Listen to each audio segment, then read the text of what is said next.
C'est un artiste très peu connu du grand public français. Pourtant, en Italie, il est considéré comme l'un des principaux représentants du mouvement abstrait milanais. Disparu en 1986, Fausto Melotti était avant tout un brillant céramiste. Il expose seulement ses premières sculptures en métal en 1967. Il connaît alors le succès tardivement grâce à une simple rencontre qui changera sa vie. C'est l'artiste, le sculpteur pas compris que dans les années 30, il est complètement mis à l'écart, les personnes le regardent parce que c'est un art complètement trop moderne pour cette époque-là. Et en même temps, il ne se replie pas, mais il a cette fascination pour la céramique qui lui arrive aussi avec cette amitié de Lucio Fontana. Et la céramique devient un moyen expressionniste, un peu différent.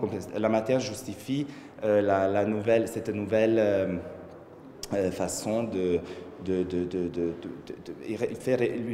l'aide à repenser un peu sa façon d'être artiste, mais en même temps, il garde toujours la partie sculpturale, il ne l'abandonne jamais, il se la garde pour lui.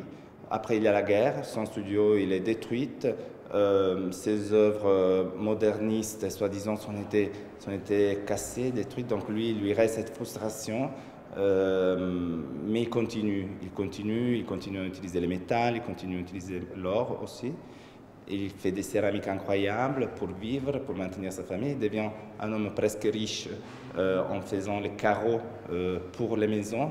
Donc là-bas, il rencontre quelqu'un d'assez important comme Gio Ponti. Et Gio Ponti commande à Melotti pendant des années des céramiques pour ses immeubles, pour décorer ses immeubles, donc il le fait travailler. Le nouveau musée national de Monaco présente une exposition consacrée aux multiples facettes de l'œuvre de Fausto Melotti.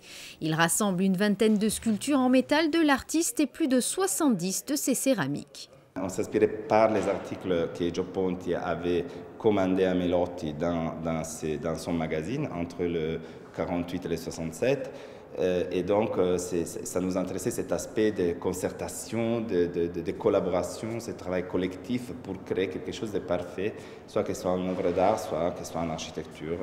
Et je pense que de plus en plus, on a besoin d'avoir un équilibre dans ce qu'on construit, on bâtit.